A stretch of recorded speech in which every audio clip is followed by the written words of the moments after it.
Steel लाइना बाबा सरकार की विशेष अनुकंपा से महाकुंभ के उपलक्ष्य में श्री परमानंदेश्वर ब्रह्म धाम महादेव मंदिर तहसील परिषद करबी में चल रही 9 दिवसीय श्री शिव महापुराण कथा में राजस्थान के अलवर से पधारे श्री शिव महापुराण कथा के राष्ट्रीय कथावाचक राष्ट्रीय संत स्वामी कमलदास जी बापू ने आज छठवें दिन श्री शिव पार्वती विवाह की कथा विस्तार से सुनाई तथा शिव पार्वती की भव्य झांकी दिखाई। उन्होंने कहा कि वैसे तो शिव पार्वती विवाह के अनेक कारण के लेकिन प्रमुख कारण तारकासुर दैत्य का शिव पुत्र कार्तिकेय द्वारा वध क्यों किया। तारकासुर ने ब्रह्मा जी की कठोर तपस्या करके शिव पुत्र कार्तिकेय द्वारा वध किए जाने का वरदान मांगा था।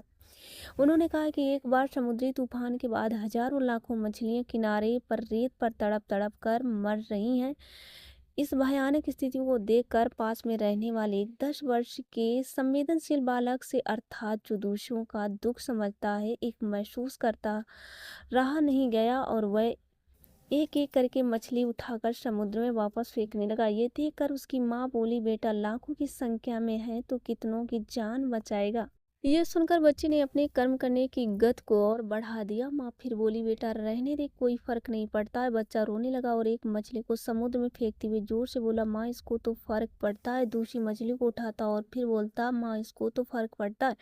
माँ ने बच्चे को सीने से लगा लिया। लोगों को हमेशा हौसला उम्मीद देने की कोशिश करनी चाहिए। न जाने कब आपकी वजह से किसी की जिंदगी बदल जाए। ये नेक कर्म आपके प्रबंध से संचित होंगे। ये अगले जन्मों के लिए आपके भाग्य का निर्माण करेंगे। काम छोटा हो या बड़ा इससे फर्क नहीं पड़ता। फर्क पड़ता है काम अच्छा है या बुरा।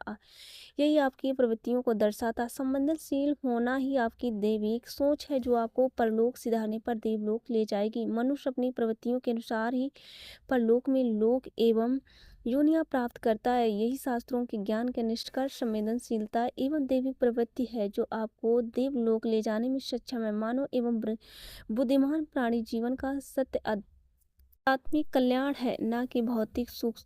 सच्चे संतों की वाणी से अमृत वर्षता आवश्यकता उसे आचरण में उतारने की शरीर पर परमात्मा का दिया हुआ उपहार है। चाहो तो इसे विभूतियां अच्छाइयां पुण्य इत्यादि अर्चित कर लो, चाहे घोरतम दुर्गत बुराइयां पाप इत्यादि परोपकारी बनो एवं प्रभु का सानिध्य प्राप्त करो। कथा में साथ में रहने वाली बापूजी की धर्मपत्नी श्रीमती ज्ञानवती देवी मिश्रा ने बताया कि छठवें दिन की कथा सुनने वालों में कथा के मुख्य यजमान अनुसुईया प्रसाद यादव, धर्मपत्नी श्रीमती पूनम यादव, मंदिर महंत विद्यानंद जी महाराज तथा सैकड़ों की संख्या में माताएं बहनें उपस्थित रहे। मंडल प्रभारी गंगा प्रसाद करवरिया की रिपोर्ट।